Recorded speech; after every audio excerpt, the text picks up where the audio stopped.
There is much ahead of us on this election night as people are still voting at polling locations across the area. That's right. We are pleased to have our 3 News political analyst, Dr. Bill Chris, with us tonight. He's going to be here throughout the night offering insight as those final numbers start to come in. So, Dr. Bill, thank you again so much for being here with us. I do want to start with this. Do you anticipate any surprises tonight? Well, it kind of depends on what you're expecting to figure out what's going to surprise you. Midterm elections are always referendums on the president. In Texas, they're gubernatorial elections, so they're to some extent a referendum on the governor. You can expect that Republicans will do better in midterm elections when a Democrat is president, and Democrats will do better when a Republican is the president. Well, let me ask you this, looking across the state tonight, because I know what the poll numbers have looked like coming into tonight, do you see any place where you think Democrats can actually walk away with a win that they can hang their hat on, or is this going to be all Republicans tonight?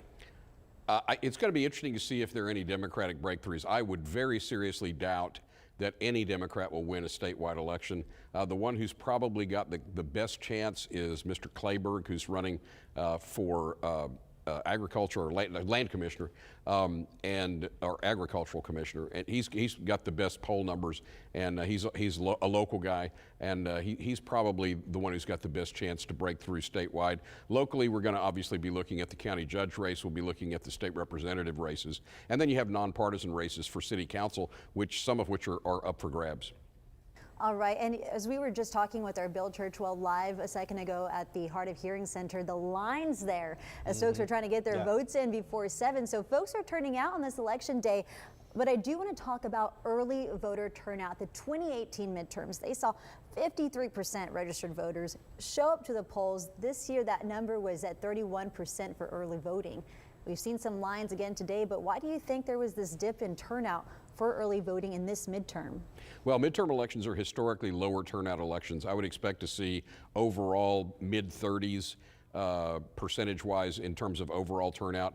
A large majority of the entire vote will be early, and so we're going to have a very good picture of what's going on once the early voting comes in after 7 o'clock. The 2018 election had unusually large turnout because of the extent to which Donald Trump polarized the electorate and motivated both sides to get out their votes.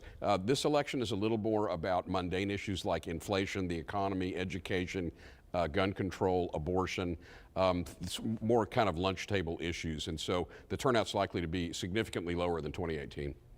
All right, Dr. Bill Chris, we appreciate the insight, and you'll be with us here throughout the evening, and so we'll get to talk to you again several times, I'm sure, before the evening is through. Hey, we want to take you to an